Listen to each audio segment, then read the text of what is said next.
Hey folks, how's it going? It is Kevin here. Sincere apologies for getting this lecture up so late. It was a bit of a challenge trying to get the my Teams to work. So I'm actually recording this on Zoom, on a separate Zoom account. But anyway, folks, this is the lecture for Chapter 8, Social Movements. And again, apologies, I didn't realize that we weren't going to have a final class in class. I would have much preferred that. But in any event, this is something that's already been posted on the course page. So without further ado, I will get into Chapter 8 is on social movements. And so, what this whole chapter is really all about is how societies change. And of course, societies change all the time. And it's especially true in the modern world. Okay. So in modernity, we call that the modern world is industrial capitalist societies, right? And in these societies, the kind of society we live in Canada, we know that the rate of technological change and of social change is incredibly fast. And so change is really the norm in our societies. And I want to point out too that this has been known for a long time. So back in 1848, Karl Marx and Friedrich Engels, these are the authors of the Communist Manifesto. Karl Marx wrote Das Kapital, so his analysis of the capitalist system. And they said of industrial capitalist societies that all that is solid melts into air. All that is holy is profane. So basically, what they're saying is all that is solid melts into air means that things change so fast. The city layouts change, transportation networks change, communication networks change, systems of governance change, education systems, healthcare systems. All these things are changing all the time. So it's almost like as soon as something's solid, you think you can grab it, it melts into air. That's kind of what they're saying. And also, he says that, all that is holy is profane. And this means that things that we once treasured, things that we thought were really important, are transformed. Sometimes they go away. Sometimes they're sort of, transformed in negative ways by the capitalist system. And so if we look around ourselves at the world today, we can see this constant change. Businesses come and go, right? Restaurants open up, they shut down. Convenience stores open up, they shut down. All different sorts of businesses come and go on a regular basis.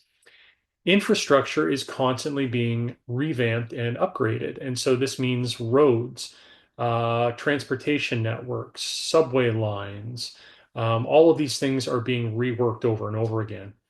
The nature of our work is changing. I mean, the simple fact that I'm doing this online lecture and posting it is a radical change from the way education used to happen, 10 years ago. Commodities are continually coming and going. So the products that we buy, I don't know if you have this experience of like maybe you'll buy like a really cool pair of shoes and it'll be like, a couple years later, they've worn out. You want to go buy the same one and you can't because they just don't exist anymore. Now there's a new model, a new version, and you may not like it as good as the old one, but too bad. Things change. And finally, communication and recreation is constantly changing. I mean, look at smartphones, social media, look at all the differences between what platform is hot, what platform's not. There's always something new. And so, really, our societies are constantly changing. And so, what we're going to do in this lecture is look at some sociological perspectives on social change. So, these are a bunch of people who've been thinking about why change happens, how it happens, and trying to describe certain aspects of change that are, like that there's patterns, that there's simple ways in which change can almost be predicted, and that it happens in sort of reliable ways. And one of the fathers of this is a very early sociologist, Emile Durkheim. So he's writing back in 1937. So this is between World War I and World War II. And he's writing in Europe. He's a French sociologist. And what Durkheim was seeing all around him was an incredible amount of social change.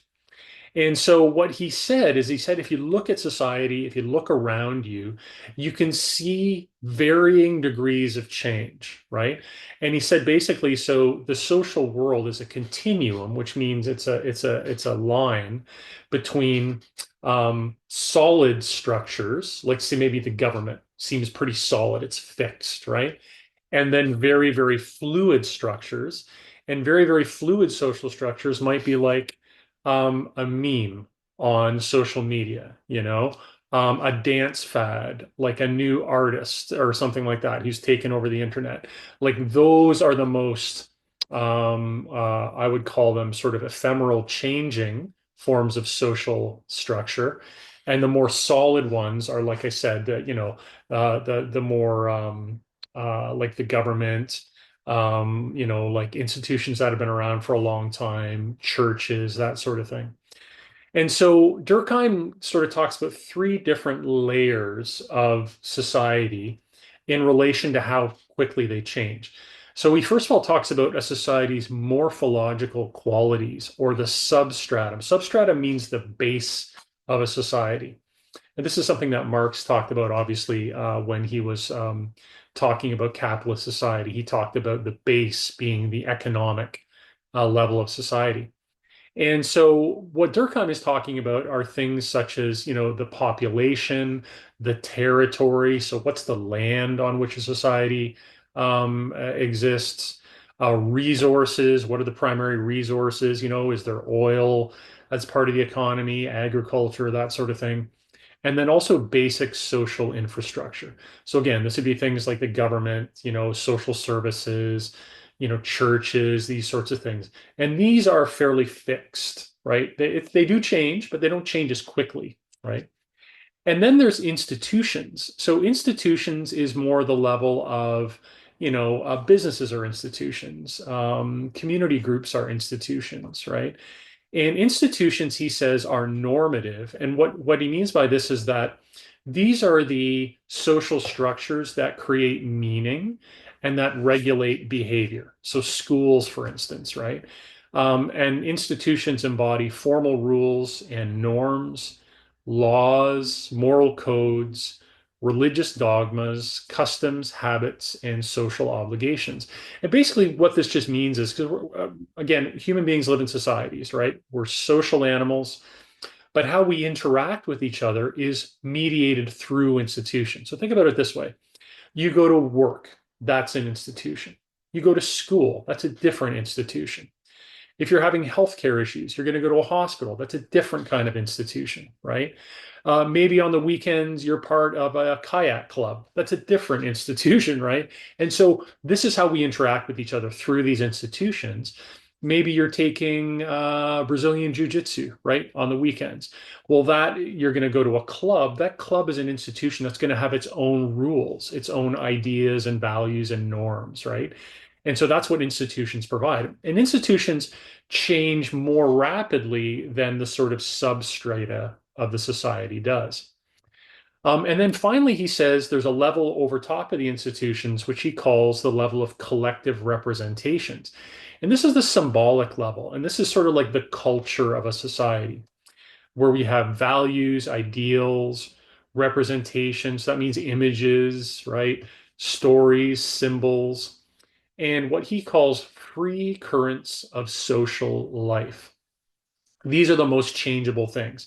So things like collective feelings, trends, public opinions, these things are in the process of emerging, he says, and yet not caught in a definite mold. So they're not fixed, right? So think about something, for instance, recently, obviously with Donald Trump coming to power and all of the attacks he's been making on Canada, sort of saying he wants to make Canada the 51st state, and so this has led to an upsurge in Canadian patriotism and anti-American sentiment. Well, this is a collective representation right now in Canada. For years and years and years, the US was thought of as our big buddy, right? Our closest ally. And that has shifted quite a bit on the level of collective representations. Now, most Canadians don't have a positive view of the United States and they have a hostile view. So that's kind of what that level is all about. But again, that can change really, really drastically. What if, Trump gets voted out and a new president gets in power and makes it their mission to increase and improve relations with Canada? Well, then all of a sudden, public opinion could shift very quickly, right? So things change very fast on the level of culture, is what Durkheim is sort of getting at. And so Durkheim talks a little bit more about this whole idea of social currents and social change. So social currents are movements in society. And this is a good quote from Durkheim, so I thought I would quote it in detail. He says, "There's thus a whole series of degrees without a break in continuity between the facts of the most articulated structure, that means the most solid, planned, organized structure. So think about the federal government. Think about Mohawk College. These are articulated structures. It means they're institutions with buildings and rules and budgets and, tons of employees and all this, like very, very solid. So the social world is between these sorts of very solid things and also what he calls these free currents of social life, which are not yet definitely molded. And he says basically the difference between these two is only a difference in degree of solidification, of consolidation. He says both are simply life, more or less crystallized. What I like about that statement is he's basically sort of saying, again, life changes all the time. Individuals were born, we live, we grow old, we die on a constant basis. Same thing with institutions, same thing with businesses, same thing with, college programs, you name it. And so all of this life is crystallized around us in the form of institutions. But they're all also changing at the same time, right? So something that can seem really, really quick and really insubstantial over time can become very, very solid, right? And so again, you have ephemeral currents. So these are things that float through society really fast. Again, things like memes or social media trends. Right now I'm looking online and Sydney Sweeney, this popular young actress, is getting lambasted by the public because of this new ad she did. I believe it's for American Eagle jeans, where it talks about Sydney Sweeney having good genes. And a bunch of people are saying that it's kind of like a racist thing and it's hugely problematic. So there's this whole debate happening right now. That is ephemeral. Ephemeral means it comes and goes like the wind, right? Not solid.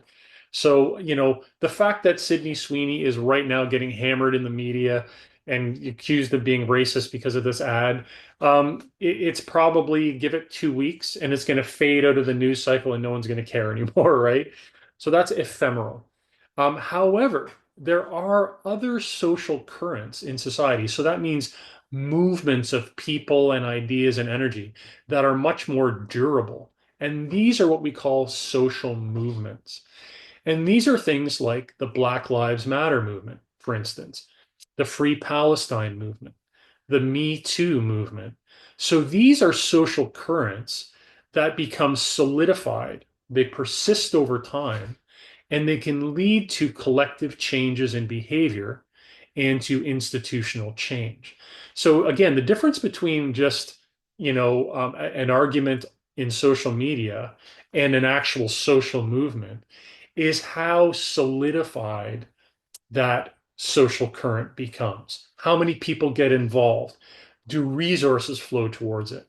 Does it start making changes in the world and changes in institutions, right? So this is what we're going to see as we go throughout the lecture is what makes these movements that have the power to change our societies in very, very profound ways.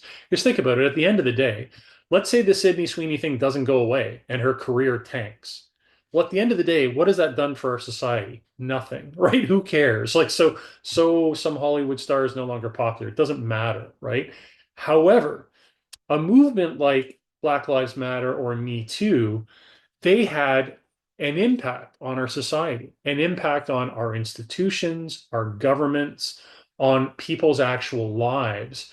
And that's why we study them more closely, right? That's why social movements are important for sociologists to study.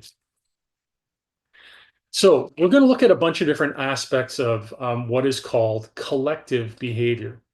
So collective behavior, on its most basic level, is non-institutionalized activity in which several people voluntarily engage.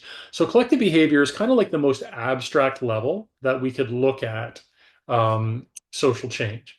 So we're talking collective behavior can be anything from like a flash mob to just a bunch of subway commuters, like in this picture here, just standing on the subway. They're all together, they're all engaged in a collective action, but they're not really connected necessarily. It could be people going to a concert. You know, you could be sitting in this theater or stadium with 30,000 other people. You're all in the same place. You're all engaged in a collective behavior, but again, you don't really have a lot of contact. It could be people who show up to a yoga in the park event. I mean, collective behavior, like I said, very, very broad, very general term that we can use to talk about people getting together. And so some sociologists have studied collective behavior in its most basic level. And they've particularly studied crowds. Because I don't know if you can relate or not, but people who are involved in a crowd, there's a different energy, there's a different sort of feeling, and people behave differently sometimes when they're in big crowds of people. So sociologists have looked at this and said, well, this is kind of an interesting phenomenon. So, two researchers, Laughlin and Turner and Killian, looked at crowds and they basically divided up, they categorized a few different kinds of crowds. So, the first category they talk about is casual crowds. So, these are people in the same place at the same time, but not all interacting together.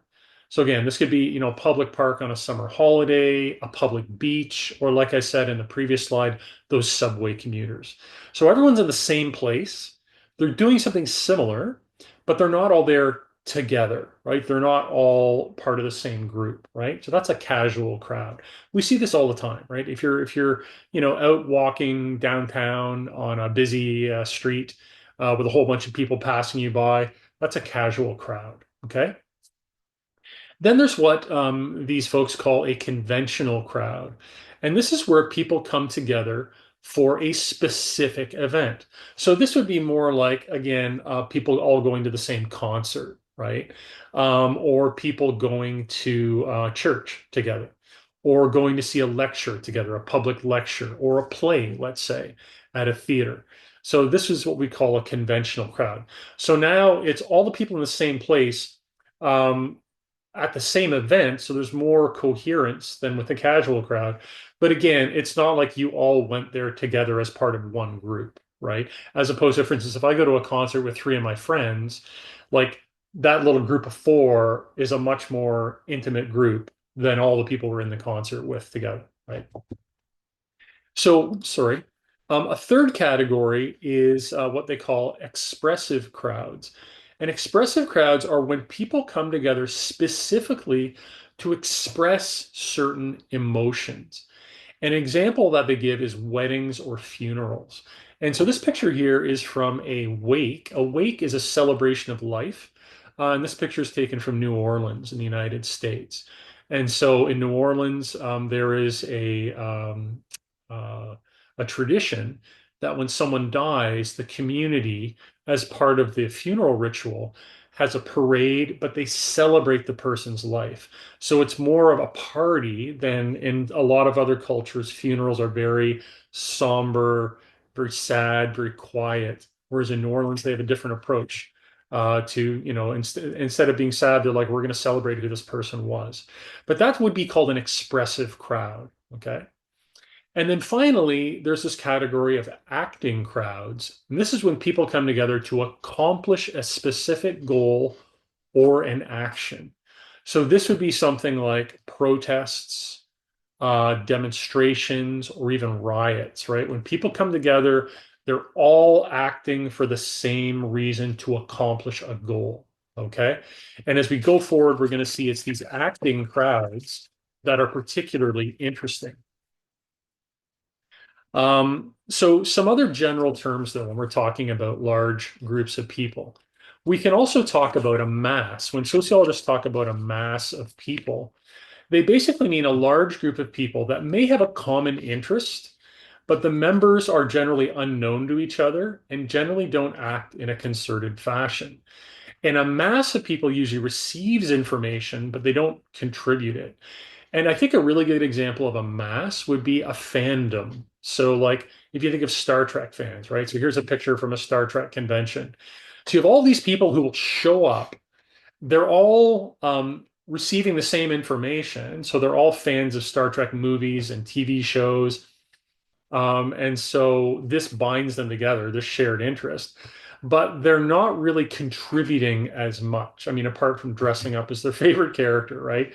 They're more taking in the Star Trek IP and lore and movies and shows, and then just kind of celebrating it, right? Another example would be like, fans of Blackpink, for instance, right? They have a really rabid fan base, and they go see shows, they talk about the band online, but they're just considered a mass because they're not really contributing that much. It's not like they're sending their own songs to Blackpink, right? And they're exchanging mixtapes or whatnot. Like that's kind of not how it works. This is different from what sociologists call a public. And so a public is still a large group of people. They engage with issues that are important to them, but they actually engage in a much more back and forth way. So it's like communication occurs between equals, and as many people express opinions as receive opinions. And so publics form what Jürgen Habermas, a famous sociologist, German sociologist, talked about in 1974. Publics form the public sphere. So this is the space in democratic societies where public opinion is formed. So when we often talk about the public or the general public, we're usually talking about people in society who, watch news, maybe they read the newspaper, maybe they're involved in their community, they vote, so they're engaged in public life. And so that's a different form of community, right? So if you're part of like, the public in, for instance, Hamilton, that means you'd be someone who you vote in municipal elections, you read the local newspaper, you know what's going on in your community, you engage in debates and that sort of stuff. That makes you a part of a public as opposed to just a mass of people. So there's been interesting research done on crowds specifically, and this is what I want to talk about now. Some of the earliest research was done by, again, another French sociologist, Gustave Le Bon, and he was writing in 1895. So this is quite some time ago. And Le Bon, when he wrote about crowds, he saw them as basically harmful things, as manifestations of irrationality.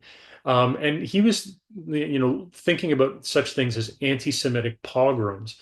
So back when Le Bon was writing in Europe, the Jewish population in Europe was oppressed in many countries, and they were targeted, they were attacked.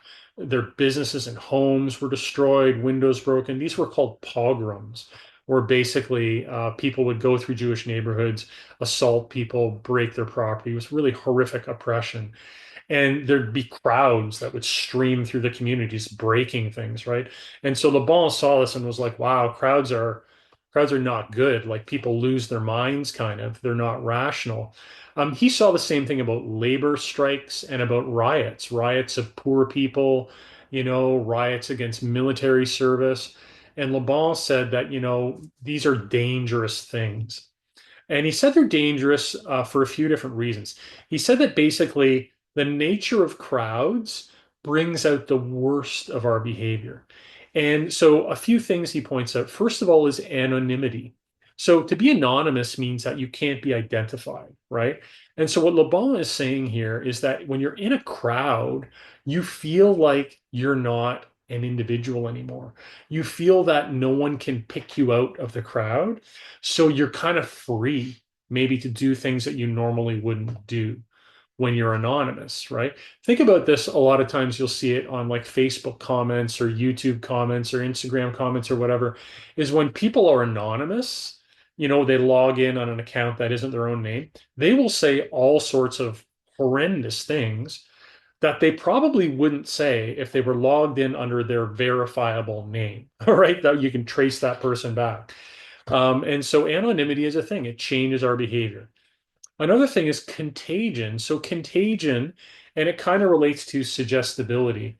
This is that when we're in a crowd, if some other people in the crowd start doing something, there's almost like this contagious element to it. Contagion is like you're catching a disease from someone. If you see action, so say maybe you're in a crowd and people start yelling. And normally you wouldn't just think about it. If you were a lone person standing on the street corner, you wouldn't just be yelling at the top of your lungs. But because you're part of this crowd and they're all yelling and chanting, you yell and chant too. This seems like a good thing to do. Partly the anonymity, you're not the only one doing it, but also there's this contagion element. You get swept up with the crowd. And suggestibility is very similar, right? It's again, people in the crowd, like maybe someone starts breaking something, starts breaking a window or vandalizing a car or something.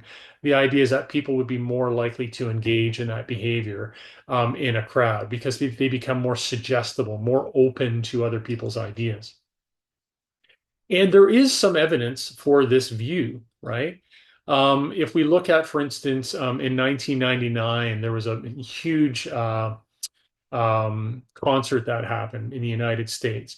It was Woodstock 1999. So this was like the updated version of the original Woodstock, which happened, I believe it was like 1968, 1969, thereabouts. And it was this big 1960s student hippie peace movement kind of concert that happened, legendary concert in the 60s. They did it again in 1999, and it ended up in a huge riot where all the concert goers were destroying the whole place where the concert was held.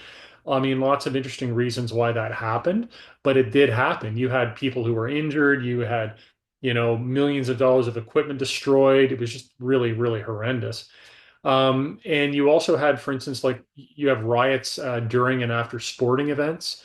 So, a lot of times a team will be in, like, say, maybe, especially if it's a national championship and a local team wins, and all the fans will go to the stadium and they'll riot. They'll just start, breaking stuff, burning stuff, and there's no real reason for it. So, this would be an example of what Lubon is talking about. Also, in Los Angeles, this was in it was either the late 80s or early 90s. I should know the exact date.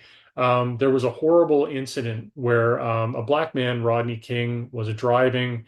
He was pulled over by the police, and he was just beaten to a pulp. And there was like six police officers surrounding him, just beating him with clubs, and it was all recorded.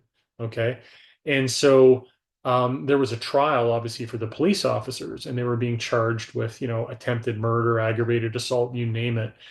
And the whole country was watching this trial. And I remember as a young man watching this trial too. And everyone thought, okay, these cops are screwed. Like they got caught on camera, dragging this guy out of his car, beating him almost to death. They have to get charged. And you know what happened, folks? And this shows why there needs to be police reform and why Black Lives Matter happened years later. The cops got let off. They got let off scot-free, almost killed this dude for no reason. And what happened is Los Angeles exploded into riots. And it was days long. Huge parts of the city were burned down. Like it was intense. And so this is an example of just rage boiling over and people just engaging in, really destructive behavior. So again, Le Bon's view of crowds, that they can be dangerous, that we can maybe act in ways we normally wouldn't, there is some truth to it. However, what Le Bon's analysis doesn't really talk about is why the crowds are gathering to express what it is they're expressing. So, case in point, you could say, like the Woodstock 99, let's just take that. It's a concert, and a bunch of young kids at the end of the concert freak out and destroy the whole place. Le Bon would just sort of say, that's just because those young people are crazy and irrational, and they got together in a crowd, and it brought out the worst of their natures. However, what's interesting is if you look at what actually happened there, that was a horribly organized concert. It was like, I think 3 or 4 days where people were camping out, but they didn't have proper facilities for people, like for showering, for water. They didn't have protection from the sun. The food wasn't good. Everything was overpriced. Like it was just a horrible experience for the young people who went to this concert, and they were getting more and more angry as the concert went on because nothing was being done about it. And so finally that anger blew, right? So again, Le Bon's analysis doesn't encourage us to ask why that people engage in sort of angry or aggressive behavior. And again, with the Rodney King riots, the example there is, massive systemic racism against Black people in the United States. And the fact that back in the day, if you were a Black man and a white police officer wanted to pull you over, beat you up, or kill you, there was almost nothing you could do about it. That police officer was going to get off 9 times out of 10. So that's obviously that's a messed up situation, right? Like that is totally unfair, totally violating the human rights of Black and Brown Americans. So years of that treatment and behavior and threat and violence and harassment and humiliation, that's what blew up in the Rodney King riots, right? So clearly we have to ask a little bit more when we try and explain collective action, collective behavior. Why are those people marching down the street yelling? Well, again, you could say, well, it's scary behavior. There's anonymity, there's contagion. They may do something crazy. Fair enough. But we have to ask why those people are there, right? That's the next important step. Another interesting idea that is sort of a nuance of Le Bon's take on crowds is this idea of um, emergent norms. Okay. So Turner and Killian, again, studying crowds. And what they say is that actually what happens when someone's in a collective situation where there's a whole bunch of people around them is that the norms in that situation, a norm is like what's normally considered to be good behavior or reasonable behavior or accepted behavior, that those norms can shift, right? And so what happens is people have their own norms. Like people go into a crowd and not everyone does the same thing. And it doesn't mean that as soon as you go into a demonstration, if one person smashes a window, you're going to be weirdly compelled to smash a window yourself. That's not how it works. However, it is true what they're saying is that a new norm gets created such that that now becomes more acceptable in that environment than it otherwise would be, right? And so, this again is like, it probably happens in riots, right? Where there's a riot, people are taking to the street because they're angry.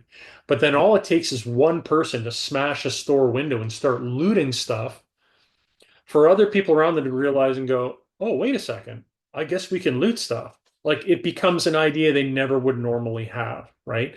So think about this. You're just walking down the street on a normal Saturday. Who's just gonna, you know, take a bench off the street, throw it through a window, and start looting a store? Like almost no one is going to do that. However, in a mass riot where there's people running around and all of a sudden people start smashing windows and taking stuff, other people are much more likely to do that. Why? Because the norms of what's considered right and wrong have shifted in that context, right? So it's similar to what Le Bon was talking about, but the emergent norm theory gives people a little more credit for being rational, So it's literally like, oh, normally I would never do this, but I'm in an environment where, oh, the normal rules aren't in place. So I can maybe do things I otherwise wouldn't do, right? So just take a little drink here. Another aspect of collective behavior is asking the why question. So this is what I've been saying we need to do, right? And Smelser in 1962 wrote, and he came up with what he called value added theory. And it's sort of a certain approach to collective action. And he basically really wants to look at, well, what precipitates, what causes collective action? And he says there's a few different things that are required. The first is structural conduciveness. What this means is that there needs to be a problem, there needs to be an issue, right, that people are aware of. So that issue again could be racist policing against black and brown people. That's a conducive situation. It could be men sexually assaulting women and getting away with it. That's a conducive situation that leads to something like the Me Too movement, for instance, right? It could be the fact that global temperatures are increasing and the level of atmospheric carbon dioxide is increasing. Well, that's something that, again, it's a problem, it's happening, people are aware of it, that climate change is real. And so all of these things then become things that people can gather together around. So that's the first step. The second step is that there needs to be structural strain. And what this means is that people who perceive the problem, they also need to perceive that their expectations for resolving the problem are being unmet. Okay. So an example for this might be, you know what, as someone who's concerned about climate change, I just want the government to be like, you know what, boom, we're not going to build any more pipelines. We're going to invest all of our money in, solar and wind and nuclear, and we're going to just basically get off dirty fuel. My sense is that's the best way to deal with that problem. That's not what our government's doing, right? That's structural strains. Then I'm like, oh, why aren't things changing the way they need to, right? There's that frustration. And obviously, too, this is a picture I have here from Black Lives Matter. Same sort of thing there. Black people had been saying for years and years and years, we are being killed. We are being incarcerated at higher rates than normal. We are being beaten up by cops for no reason. This has to stop. But it wasn't stopping. No one was addressing it. No change was being made. So that's structural strain. And then the next step is the growth and spread of a general belief. So this is where, you've identified the problem, but then you attribute the problem to a specific group of people, right? So in the case of climate change, people start realizing the problem is fossil fuel companies, oil and gas companies, right? They're the big targets, the big polluters. In case of Black Lives Matter, it's police forces, racist police forces that don't have proper training, don't have proper oversight, right? So the growth and spread of a general belief is that here's the problem. It's not being fixed, and these folks are responsible. So you actually sort of formulate more your strategy, right? Then you'll have precipitating factors. So these are specific events that confirm group beliefs and provoke a collective response. In terms of Black Lives Matter, it was the things like Trayvon Martin being shot, right? Or George Floyd really kicked off, massive protests across the country. That's a precipitating event. It's not like, the whole thing exploded just because of George Floyd. The problem had existed for decades, the problem of racist policing. The structural strain had existed for decades. That means people trying to solve the problem getting nowhere, right? Then the identification had been there for years. It's racist police forces, right, that need to change. And a precipitating factor, what that does is it just like sets off an explosion, right? So it's an event that helps really catalyze people and get them moving. And that's where you get mobilization for action. Leaders emerge, massive crowds form, and action is taken. Either huge protests, demonstrations, riots, you name it. Those things emerge. But again, what Smelser's theory is good for is to get us to think about the times before. Like, what were the things leading up to that demonstration, that protest, that riot, right? In order to understand it, we need to backtrack and think of the earliest, the problem, how people have been trying to fix it, who's responsible, that sort of thing. And then finally, Smelser says, usually when there's this big mobilization for action, there's a response from authorities who try to maintain social control. So agents of the government, corporations, or other powerful forces act to suppress or disperse the collective action. So this is basically kind of like a cycle of collective action is what Smelser is describing, You get a problem, you get people getting more and more angry about it. They have a target, precipitating incidents, boom, big demonstration. And then the forces of social control come in and they tamp things down and they arrest people and they break up the demonstration. So things calm down again until they're probably going to build up again if the problem is still there. So this is an important point about this theory. What it says is that the authorities can come in, they can break up your demonstration, break up your protest, jail your leaders. But if the problem still exists, and if people are still upset about it and are still willing to organize about it, then that will escalate again. You'll get more collective action, more protests, more demonstrations, more riots. So when we talk about social movements proper, and this is really we've shifted into this, right? Social movements are purposeful, organized groups working towards common goals. So again, we're not just talking about a bunch of people standing at a subway stop, right? These are people who come together for very specific reasons. They've got a problem they want to solve. They have strategies for how they want to do it. They're all together. They have a certain vision of society and where they want to go. So this is a very sophisticated and political sort of grouping of people. And throughout history, social movements have changed our societies in really incredible, radical ways. Think about the labor movement, the women's movement, Idle No More. And this is a picture taken from Idle No More. And this is a movement of Native people from across Canada that started in 2012, and really, really powerful movement, made a lot of change. The environmental movement, socialist movements throughout history have had huge impacts on societies. And they movements haven't always been for the better. So you also have neo-fascist movements, such as the Make America Great Again movement that's happening in the States right now, which again, that is transforming American society. You have things happening there that people never would have thought would happen. You have the protection for abortion thrown away. You have, U.S. citizens being rounded up and deported illegally just because they're being accused of being gang members or whatnot. You have really, really crazy things happening in the States because of this movement, because of a social movement. So social movements are very, very powerful. They can create a lot of change. Social movements can also happen at varying levels of society. So this is something that we want to think about a little bit.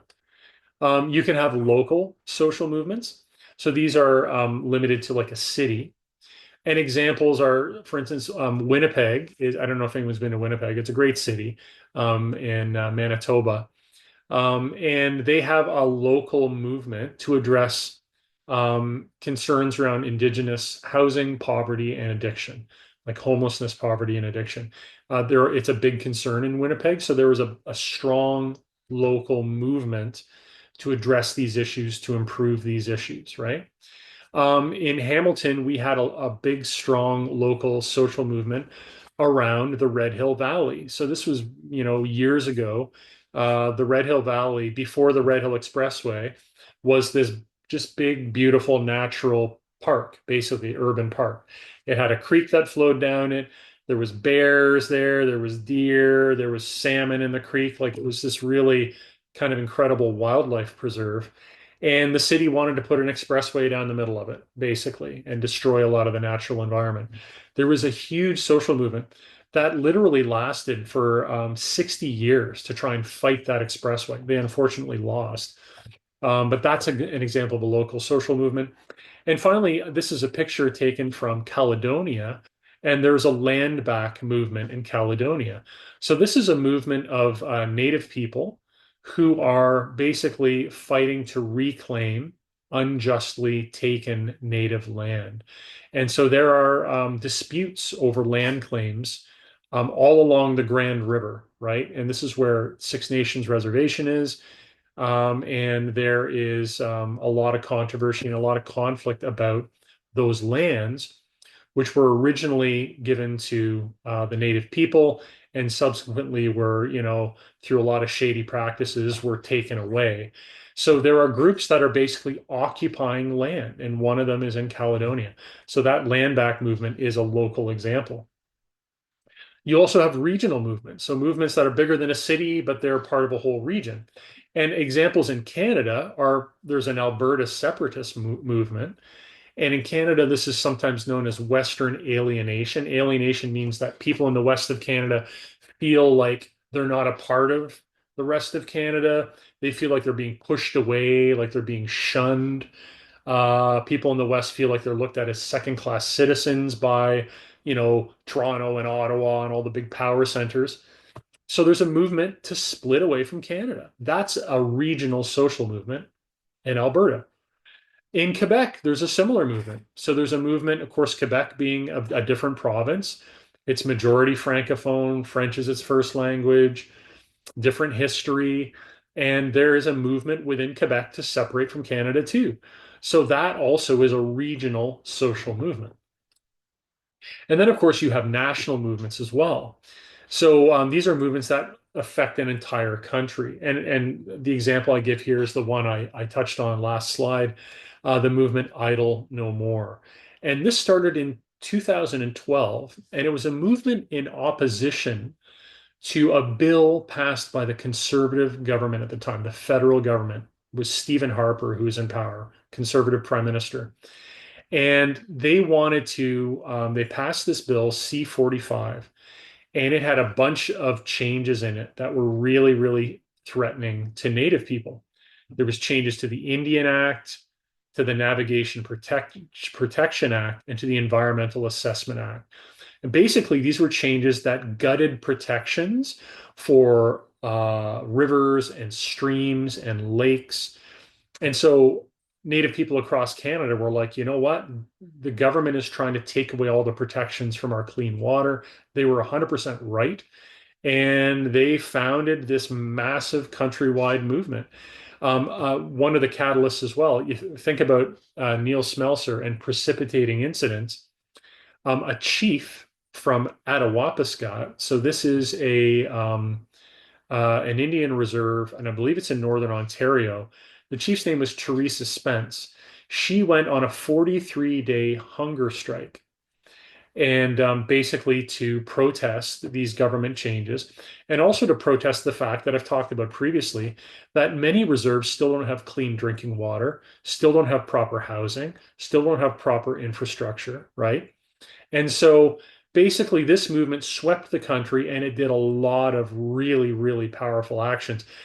I don't know more blocked highways, railways. There was, flash mobs, protests, demonstrations, you name it, all across the country. Very, very strong movement. Led to a lot of change, but still not, I think, everything that they wanted or hoped for. And then, of course, you also have movements that become global movements. And there's a bunch of different examples. So, for instance, in 2003, the United States government was planning on invading Iraq. And in response to this, there were mass protests all across the planet, literally almost every country, huge protests. Hundreds of millions of people across the world protested against this invasion. That was an example of a global social movement. And this is just one picture, an example taken from the UK, one of their big demonstrations. We had demonstrations in Canada where there was like a couple 100,000 people in the streets, which is very, very big for our country. You also have the global climate movement. So this is something that exists in countries across the world, and it's leading to policy change, protests, and actions worldwide. And of course, Greta Thunberg's school strikes for climate is part of this. There's organizations across the globe that are working on climate change. The socialist movement is another example of a global movement.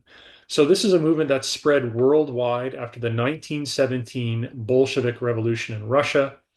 And this movement led to communist and socialist revolutions worldwide. It also led to independence movements in former European colonies. It led to labor movements, unions, and the formation of workers' parties worldwide, such as the Labour Party in the UK, the Greens in Europe, the NDP in Canada, sorry. So again, this is a global movement, affected countries all over the world. And then finally, today's movement for Palestinian emancipation is a worldwide movement too. In countries across the globe, you're seeing mass protests, demonstrations, boycott and divestment campaigns, and also political pressure happening all across the world. So, this gives you an example of how powerful social movements can be. Social movements can radically transform one society, one country, but they can also transform global society as well. So, they're very, very powerful. So, apart from the different levels they can occur on, there's different types of social movements that have been identified. So, Aberle, writing in 1966, talked about different kinds of movements.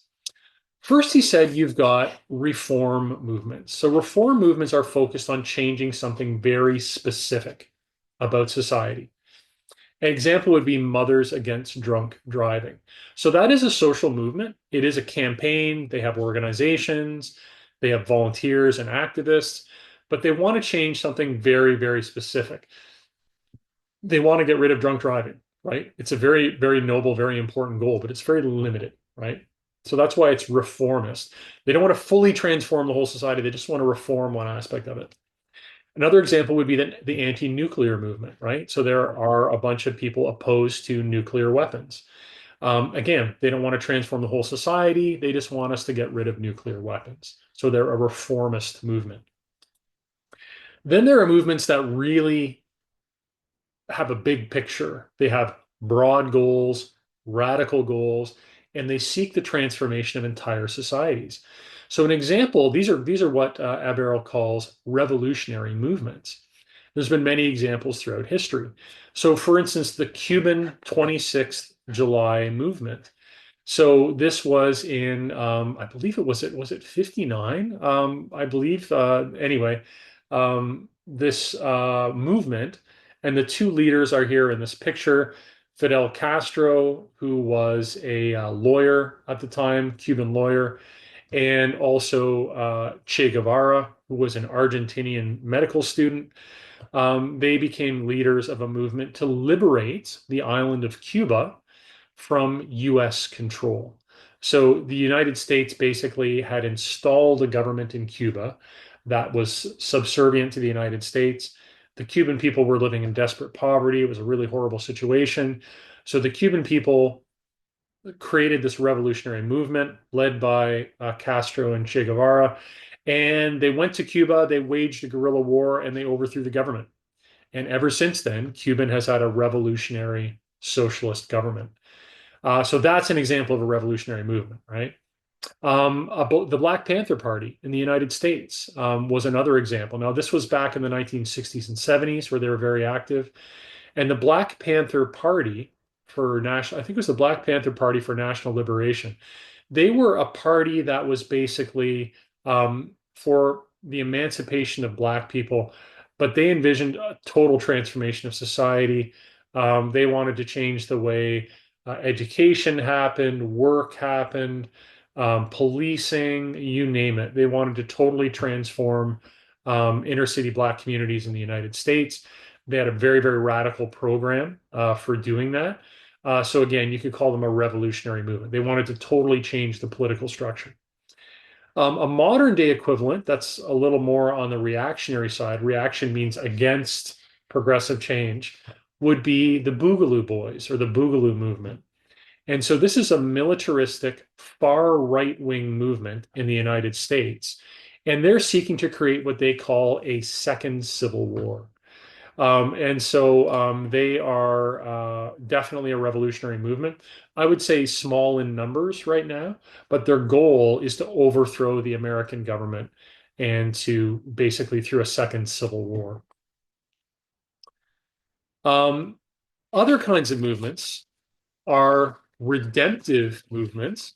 And these are movements that operate more on the level of consciousness, ideas, right? And so they seek to provoke interchange or spiritual growth. So an example of this would be, the spread of yoga in North America, New Age movements like New Age spirituality, Also movements in the United States, like the Promise Keepers. These are more like fundamentalist Christian movements.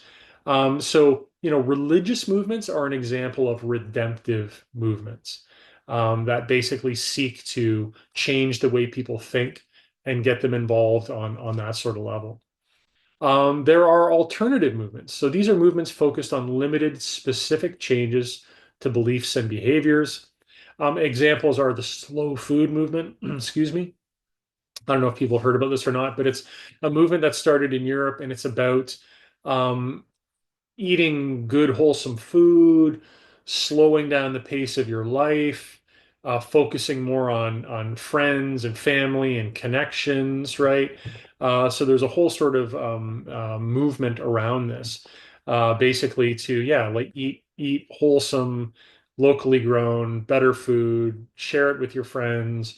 Pay more attention to your social life than you do to your work life, like that sort of thing.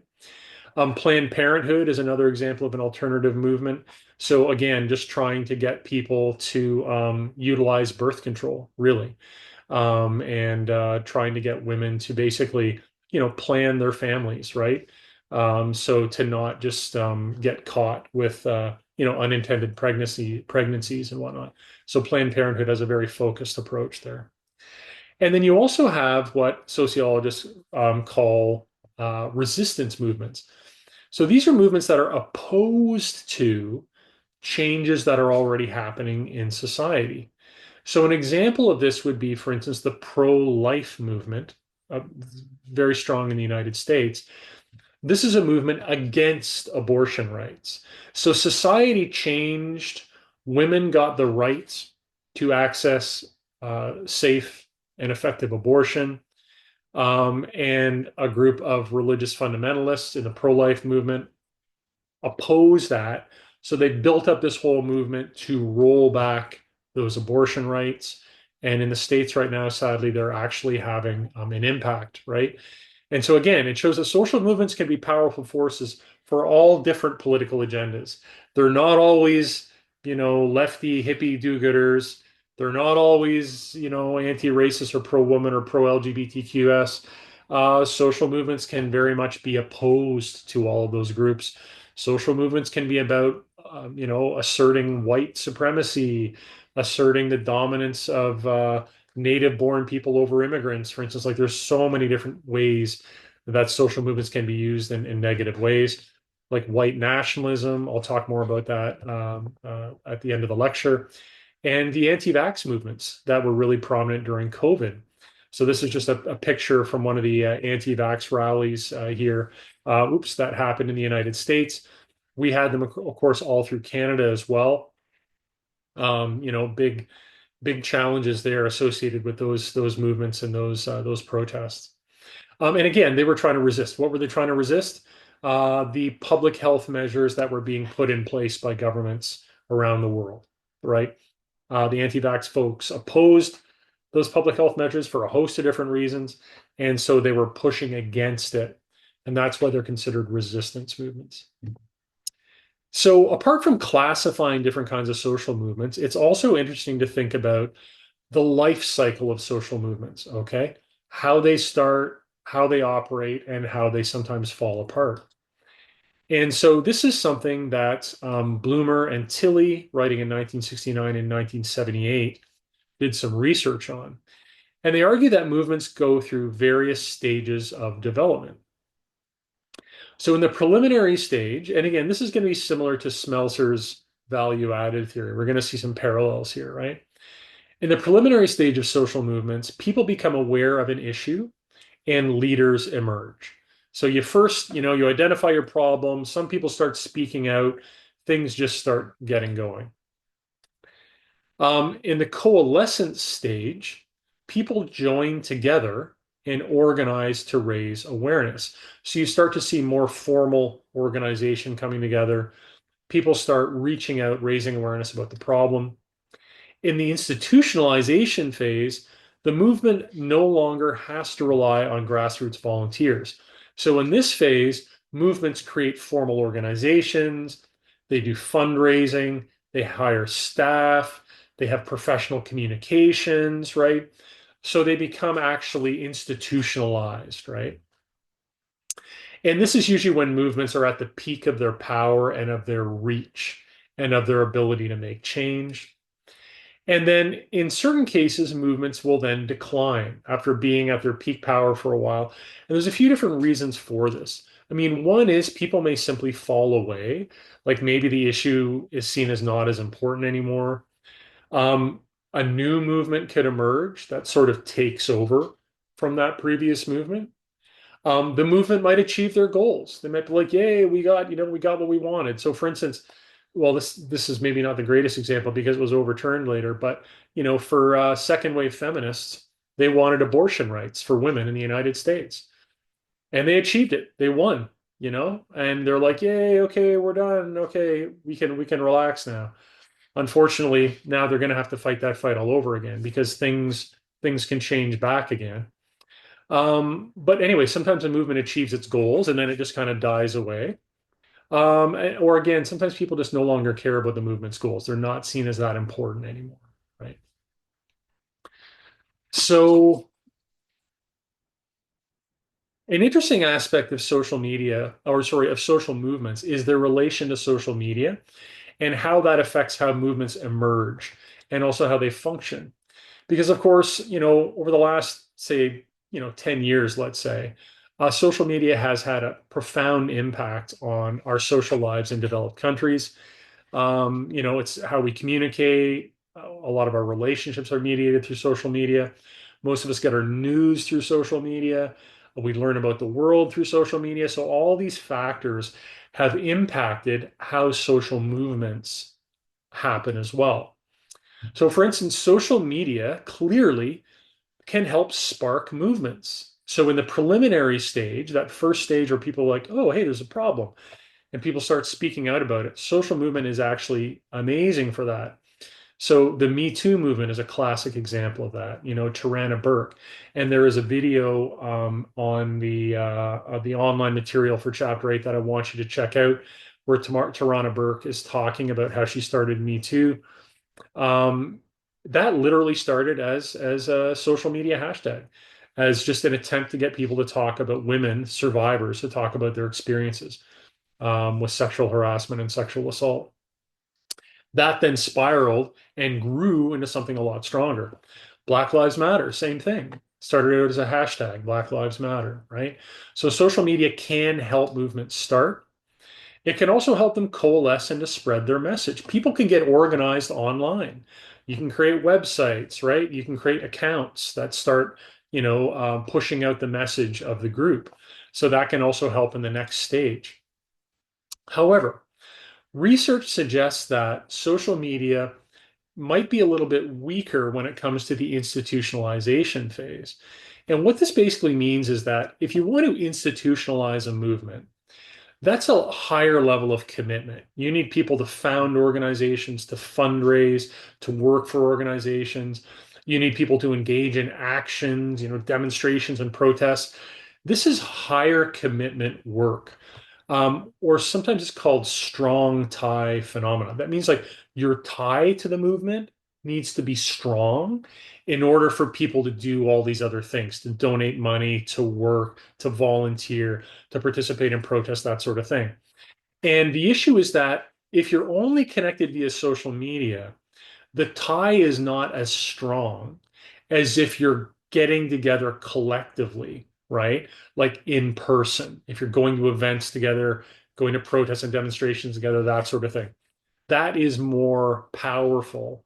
And so, anyway, it seems at a certain point, movements, they may start via social media. Social media can help them expand, but if they want to institutionalize and be around for a long time, there needs to be that direct face-to-face contact and activity. So, how movements grow and how they go from being small to large is largely dependent on whether they can attract resources. And so, there's a whole group of social movement theory about this. It's called resource mobilization theory. And so the big proponents who started this theoretical trend were McCarthy and Zold writing in 1977. And so McCarthy and Zold sort of said, you know what? Social movements, people get involved for a lot of reasons, but partly they make rational choices about whether to join a movement or not and about how much effort to expend. So they sort of refocus on the fact that, yes, people get carried away with their emotions and movements. That's important. But also, we are rational and we make rational choices about how we allocate our time and energy. And so this is a problem that movements need to overcome, right? People, how do you get people? So if you're a social movement, say maybe I'm starting a social movement, a big challenge for me is how am I going to get people to join? How am I going to get people to donate money? How am I going to get people to come out to my events? Like I'm asking for people to invest their scarce time, scarce resources, scarce finances, you name it. So how do I do that, right? So this is resource mobilization. And my ability to mobilize those resources is going to be the difference between me succeeding or me failing as a movement. So what are these different resources like? Well, we're talking about material resources. So obviously, like you need money, things like office space, supplies, these sorts of things. Movements need those. You need human resources. So you need activists, volunteers, eventually staff people if you can hire them, right? Very important. You need social organizational infrastructure. So you need social networks, organizational structures, digital infrastructure. You need a website. You need social media accounts, right? You need those being actively monitored and engaged with. Um, you need moral resources. So you need to come up with a statement of values and beliefs that will create legitimacy, solidarity, and sympathy with your goals. So this sort of means moral resources is kind of like your message. You've got to get good at crafting your message and at developing the tools, the outreach, the marketing, the communications to convey that message to other people. So that's an important resource that actually a lot of movements don't have. They don't have effective messaging, marketing, outreach, or communications, right? And finally, you need cultural resources too. So these are collective and organizational understanding of the issues and how to advocate for them. So cultural resources are really what movements learn as they go along. You get better at engaging in the issue, right? You get better at, so for instance, if you start out and you're a climate change organization, you may start out by raising awareness, and then you realize, you know what? The real problem is these huge fossil fuel companies.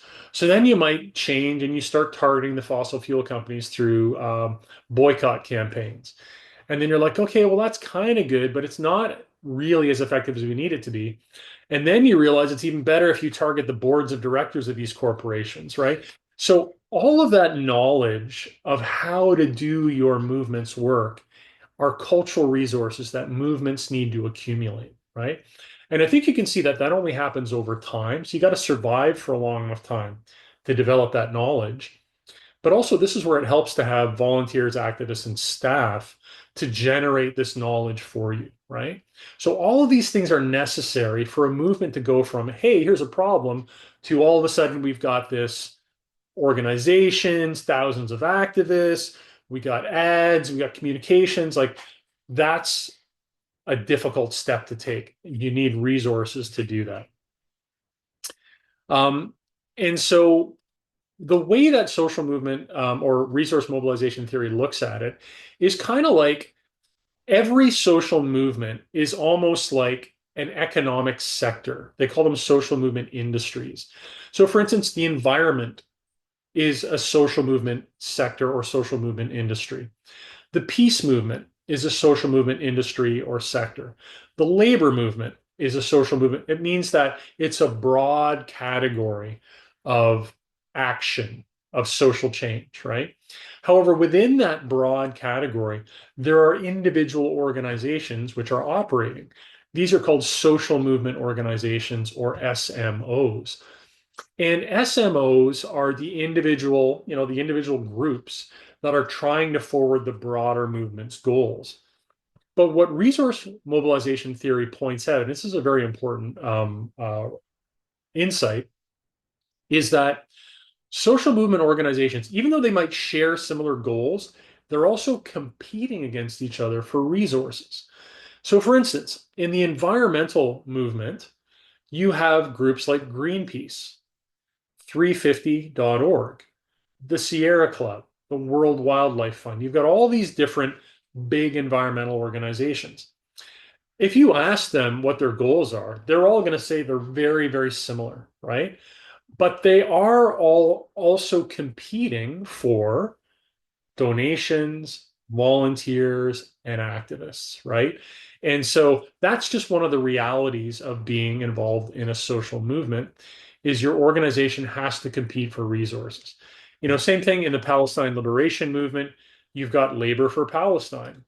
You've got the Palestinian Youth Movement. You've got Faculty for Palestine. You've got all these different kinds of groups that they're all working for a similar goal, but they all have to a certain extent, compete for resources between each other. And this can sometimes make it challenging if you're trying to have solidarity among all the groups in a movement, and yet also there's that competitiveness, right? It can make it challenging sometimes. So another really important thing that movements need to do, apart from gaining resources, is they need to get better at getting their message out to people, right? And so this is where sociologists have looked at this phenomena too. And cognitive frame theory is an attempt to understand how movements use messaging. So cognitive frame theory looks at frames. And what is a frame? A frame is a way in which our experience is organized conceptually. So it's like a frame is like an idea you have about the world, about how the world works. Okay. Movements use cognitive frames to help them understand the problems they see and how to fix them. Okay. Successful movements tend to use three kinds of frames. And this is hopefully will help you understand more what I mean when I say frame. Successful movements use three kinds of frames to help in their communication. The first kind of frame they use is diagnostic framing. And this is where if a movement can clearly state what the problem is that they're addressing, that's really helpful, right? You don't want to be vague if you're a social movement. You want to point right out what's happening. So again, just using the example of Black Lives Matter, they were very, very specific, right? Black Lives Matter, what does that basically mean? Black people shouldn't be getting murdered by police. Very simple, very clear, very elegant, right? That's a good frame. The climate change movement as well, too, you know, stop greenhouse gas production. Very clear. That's what they're trying to do, right? So that's a diagnostic frame. That helps people see the problem very clearly. The next step then is you want what's known as prognostic framing. So this is where you say, okay, if this is the problem, here's the solutions. Here's what we want people to do. Okay. In terms of climate change, this is why I have this sign up right here. The prognosis is pretty clear. Stop fossil fuel production, right? If you need to, if greenhouse gases is the problem, and fossil fuels are the largest source of greenhouse gases, you need to stop fossil fuel production. Again, very clear prognostic framing. If we go back to Black Lives Matter, this is where they maybe had a bit of an issue in terms of their prognostic framing. Because Black Lives Matter said, okay, the problem is Black and brown people getting murdered by police, right? So that needs to stop. But in terms of their prognosis, there was a little bit of confusion at times as to how they felt they needed to go by that. One of the things that came forward a lot was this idea of defund the police. Okay. And defund the police was a complex frame because it could be understood in different ways, right? I mean, what a lot of activists meant when they said defund the police was like, listen, take some of the money you normally spend on police and instead spend it on mental health workers, spend it on better training for the police, spend it on body cams for every cop, spend it on better oversight of police forces. So they're basically saying shift how resources are spent on policing. However, a more radical take on defund the police was literally get rid of the police forces, right? Which, of course, a lot of people had a negative reaction towards, right? Because they thought, what'll happen with no police, right? Everything will go all to hell.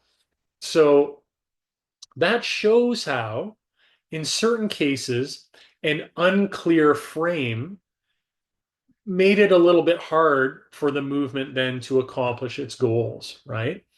Um, maybe a better frame, and it was used a little bit, was police reform, right? But police reform and defund were kind of combating, and defund became the more public frame that was used. And it led to, sadly, a lot of easy attacks on the Black Lives Matter movement by people who were hostile to it, especially by police forces. They could say, look, these people are crazy. They don't want any police, right? Which, of course, was um, disingenuous. It was a manipulation of what the movement was saying. But anyway, I won't belabor that. Clear framing is important. The third kind of frame that really helps then is motivational framing. So this is where you present a call to action for your members or for your supporters, right? So again, think about this. We'll go back to the climate change movement. If the diagnostic frame is greenhouse gases are leading to temperature increase and killing us all, the prognosis is we have to put an end to fossil fuels. What's your call to action? You know, pressure your governments and institutions to boycott and divest from fossil fuels. Buy an electric car, you know, um, all sorts of different things that individuals can do. That's what your motivational framing has to be. Clear direction to people to how they can get involved and how they can make a difference. So I think we can see the importance of frames, right? Like it's really important to give people a clear sense of problems, solutions, and how you can get involved, basically. One other thing that's talked about a little bit in terms of frame theory is frame alignment processes. This is where two different movements can sometimes come together and align their frames that combine their messages. So, for instance, an example recently just occurred around the genocide in Palestine, where you had obviously activists working on the genocide, Palestinian liberation activists. Their frame is very clear, right? There's a genocide occurring. State of Israel is responsible. Therefore, we need everyone to boycott, divest, and sanction the state of Israel. Very clear frame. And then you have the labor movement, right, which has a different frame. The labor movement is about, social justice and human rights and workers' rights. But more people in the labor movement started to see that those frames could come together, right? Because basically, Palestinian trade unions, Palestinian workers, started calling out to North American unions and workers to say, "Help us! We're being murdered. We need help. We need you to block shipments of arms. We need you to put pressure on your governments." So those two frames of the labor movement and the Palestine liberation movement started to come together and started to speak a common language. And that happens too, right? The broader goal of social justice often brings movements together so that they can combine their frames. So the last group of theory we're going to look at is what's known as new social movement theory. And why this is important is because this was a bunch of sociologists who were trying to understand modern movements. So these were movements that emerged in the 60s and 70s. So you had people like Alberto Malucci writing in 1989, Jürgen Habermas writing in 1981. And basically, they were looking at these new social movements, they called them, like the peace movement, the environmental movement, the feminist movement. And they were saying, well, they're not just about the narrow grievances of a specific group. They're broader than that, these new movements. These movements instead are focused on autonomy, identity, self-realization, and quality of life. So they're focused on kind of like human rights for everyone, right? And so they're a lot broader in their focus. And also these movements were interesting because they could spread across the traditional left-right spectrum. I mean, you have people in Canada today, women who would identify as feminists who vote conservative, who vote liberal, who vote NDP, you know, or who are maybe even part of further left parties, right? So you can be a feminist and have a whole bunch of different political orientations. You can be a feminist and be wealthy or middle class or poor, right? You can be an environmentalist and you vote conservative, liberal, or NDP, right? So these movements also sort of blend across traditional left-right lines. The movements tend to be more flexible, diverse, shifting, and informal in their membership and participation. So, one of the old school social movements, like for instance, the labor movement, was very kind of organized, right? You were a member of a union and you had a very specific sort of roles and rights and obligations as a result of that. The leadership was very clear, very hierarchical. Whereas new movements, they're more flexible. People can join and not join. They can participate in this, but not that, right? So things are more flexible, less hierarchical as well. And also, new movements are more focused on direct action than on traditional electoral politics. So direct action means like, okay, we want to change something. What's the most direct way to change it? So an example of this, for instance, would be this picture here is taken from a 1960s demonstration against the Vietnam War in the United States. Protests against the Vietnam War, they would hold protests and demonstrations. They would also like block arms shipments. They would literally like people would lay down in front of trucks that were going to, ship arms out to the war in Vietnam. They would do very direct actions to try and stop what it is they wanted to stop, right? For instance, the Palestine movement is trying to do that today, right? Direct actions looks like students creating encampments on college and university campuses. It looks like activists trying to block weapon shipments, which again is happening today. So this is something that new social movements tend to do a lot of. Um, One aspect that Malucci pointed out in 1994 in studying new social movements is that they seem to emerge from what he calls the systemic encroachment on the life world. The life world is kind of like the culture, right? Our day-to-day experience, our day-to-day reality as members, let's say, of Canadian society, right? The life world is what we experience on a regular basis, okay? And Malucci says that aspects of our experience that were normally private, i.e., our sexual identity or our bodies, things that are normally seen as subjective, such as desires, motivations, our thoughts, and our feelings, and also things that were seen as public before, such as our language, the natural world, urban spaces, all these sorts of things, all these different aspects of our lives are now being subject to control, manipulation, commodification. That means they're taken over by corporations and administration. So basically, the system, so the government, corporations, the powers that be are encroaching more and more on our life world, our day-to-day experience of life. Things that before we felt were more free are now becoming hemmed in, right? Like free speech, for instance, our ability to access urban spaces, our ability to access information, all of these things are being hemmed in. And Malucci says this is what gives rise to new social movements as we try and push back against this control, the increasing control over our lives, right? So that this is partly what makes new social movements a little bit different. Um, a final theorist of new social movements, we've talked about him in a previous class, is Michel Foucault. So, of course, again, Foucault, French philosopher and sociologist, wrote a lot about medicine and the body, as we heard about last class. He also studied new social movements, and he said that there are a few common features they have. First of all, Foucault says that they are transversal, which means they're not limited to one country or political or economic system. And like I said in the previous slide, they don't easily fit in the traditional left and right dichotomy. So we've already talked about this, right? So a lot of new movements like, anti-war movements, climate change movements, even think about Me Too, they spread worldwide.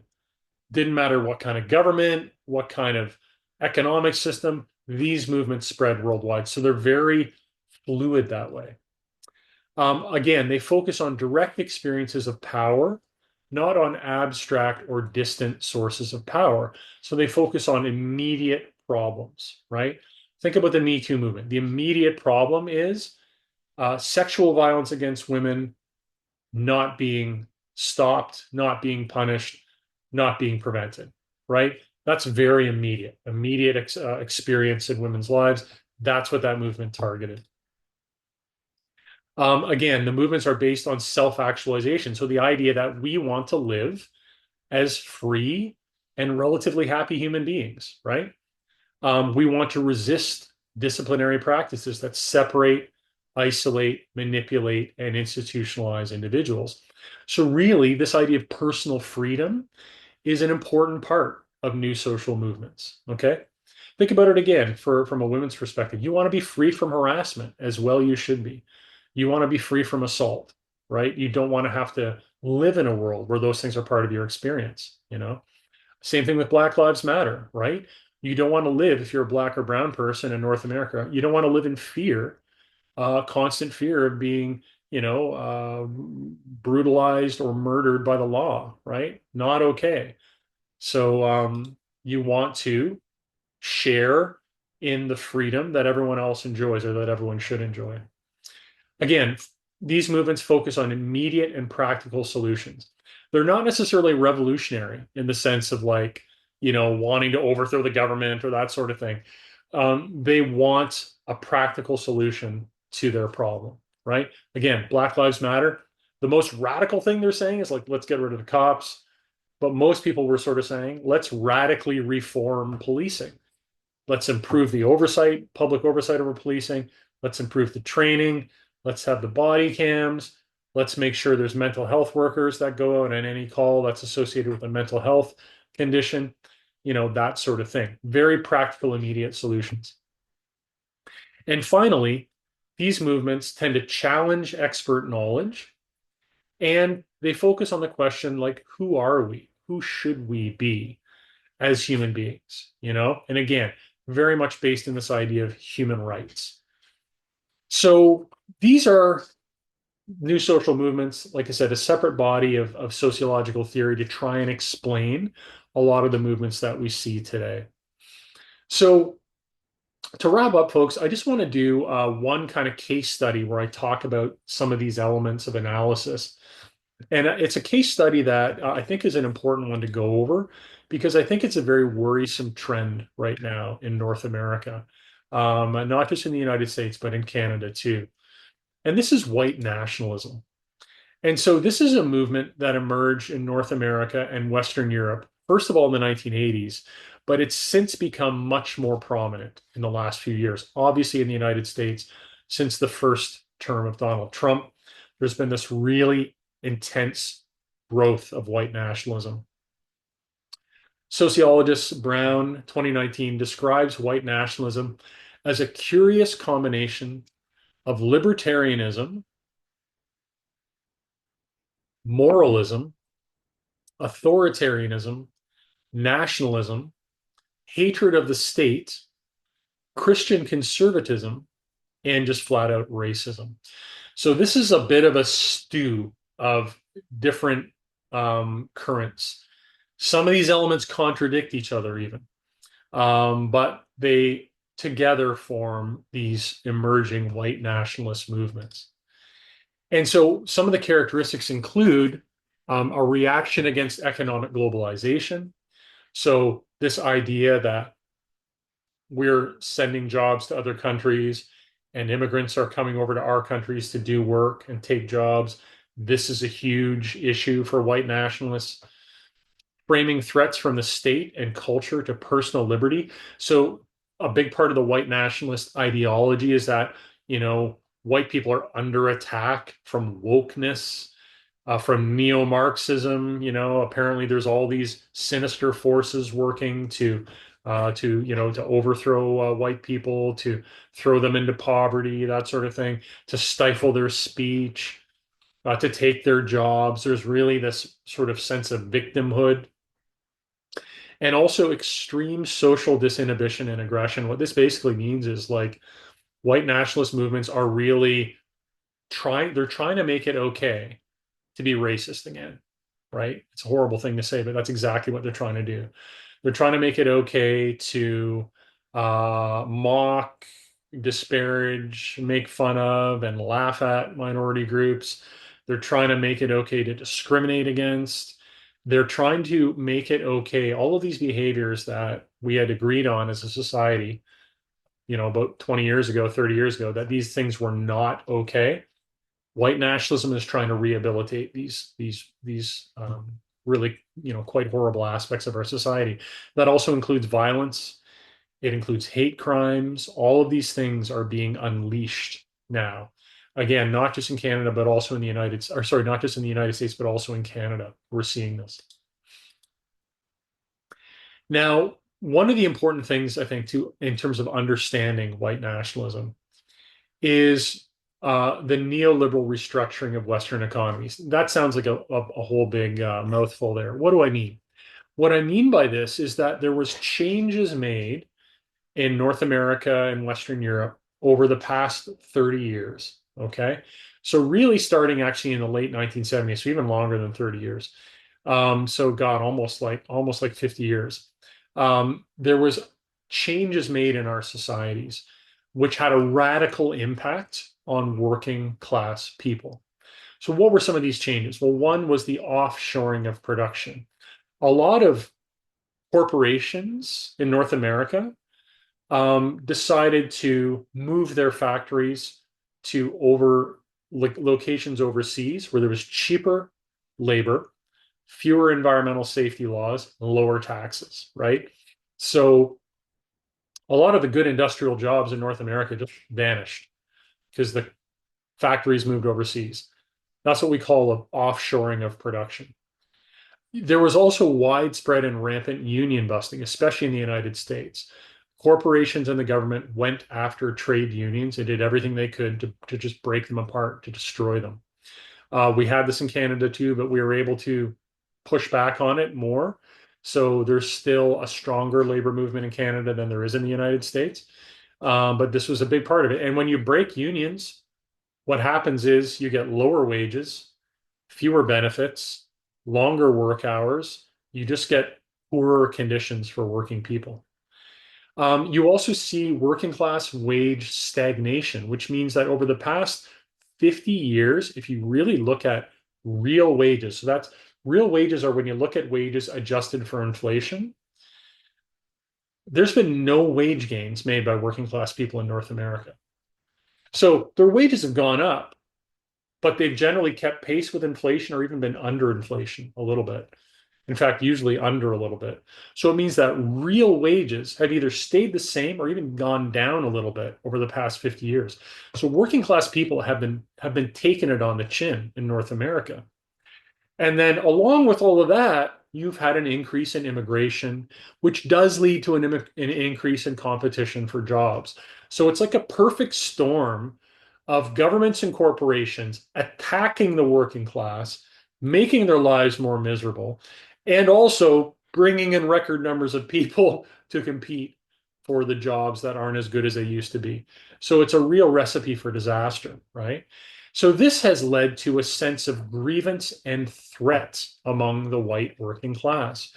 And an example of this is what they call replacement theory. This is what US racists talk about a lot. And replacement theory is that non-white immigrants are being brought in by the ruling class to take jobs away from white people, and that they're eventually going to replace white people entirely, that white people will go extinct. Now, this may sound ridiculous, and I think it is ridiculous, but this is the idea, right? That this is what's happening. Okay. And this is part of the frame that's leading to the growth of white nationalism in Canada and the United States. Because what's happening really is that white nationalist framing, what it's doing is misdirecting anger. Okay. So it's misdirecting anger away from the capitalist elites who are actually harming the working class. So think about it. Who offshored your factory? If you're someone who used to work at Stelco in Hamilton, one of the steel companies, right? And or let's say one of the companies that shut down, like Westinghouse, they moved their production to another country. Like, did a poor immigrant who just came over to Canada to work, did they have anything to do with that? Of course not. It's ridiculous. They had nothing to do with that, right? Do black and brown working class people, do women have anything to do with that? No, nothing to do with that. Who did that was the owner of your factory. Who did that were the wealthy people, the politicians who decided that they were going to screw over working people.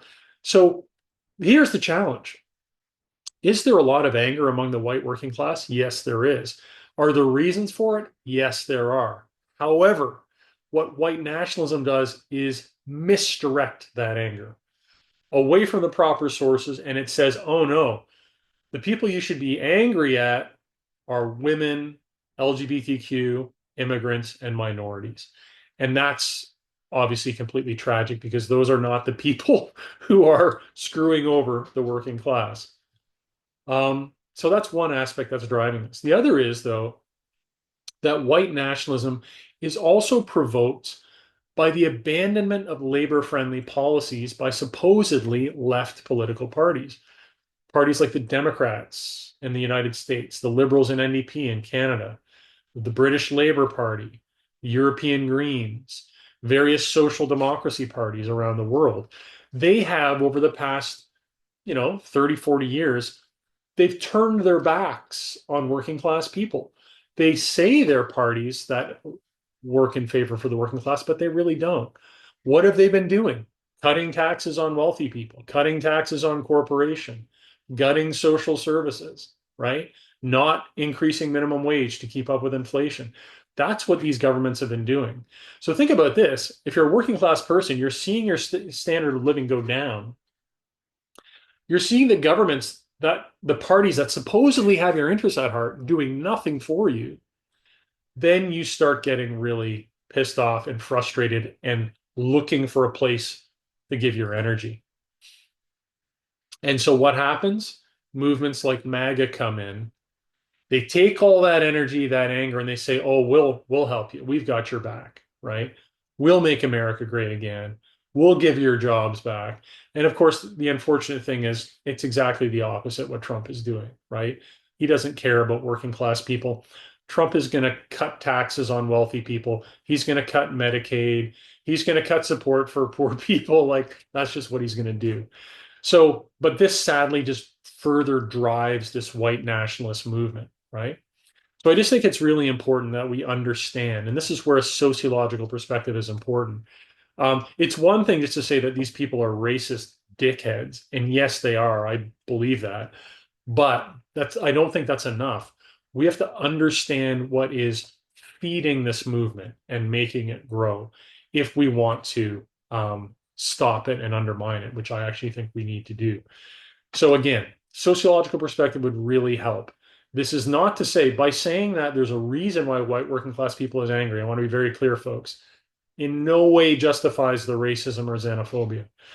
It's simply to say that unless we start as a society making life better for all working class people, women, men, straight, gay, black, white, you name it, unless we start making life better for all working class people, we're going to see these movements emerge, these really dangerous, scary movements. So, to wrap up, folks, I know it's been a long lecture, it's a lot of material. Why do we study social movements and social change? Well, for a big reason, right? That when we look throughout history, despite the many challenges our current industrial capitalist societies are facing, it's undeniable that people can still change things for the better. We have the history to prove it. So think about social movements in the past. The labor movement, what did it bring? Voting for working class people, unions, minimum wages, weekends without work. All of these things were fought for by the labor movement. They would not exist without the labor movement. Labor movement. The civil rights movement, what did it bring? Voting for minority groups, equal rights, freedom from discrimination. Okay, even though we know it's not fully, they haven't fully achieved all their goals, but still they move things forward quite a bit in North America. Same thing with the women's movement. Votes for women, equal rights, equal pay. All of these things were fought for by the women's movement. LGBTQS, LGBTQ2S plus, sorry, they have fought for their rights from freedom of discrimination. The environmental movement has created environmental laws, global climate change treaties. The human rights movement has led to the UN Declaration on Human Rights. It's led to international law. There has been a lot of progressive change, even though things are still really bad in a lot of ways. We can't lose sight of all of this change that's been created by social movements. And so the last thing I want to leave you with, folks, is a very important lesson that all these movements have had to learn. And that is the simple fact that throughout history, powerful forces have never given concessions freely. Instead, they've had to be taken by organized collective action, right? And so basically, at the end of the day, social movements have had to fight and struggle and organize in order to create the change that we see that have made, for instance, Canadian society in ways still a very lucky place to be born into, right? We have rights, we have freedoms, but we won them through collective action, through social movements, and through struggle. So here's hoping we continue to do that into the future, folks. Thanks very much. Take care. That's it for me.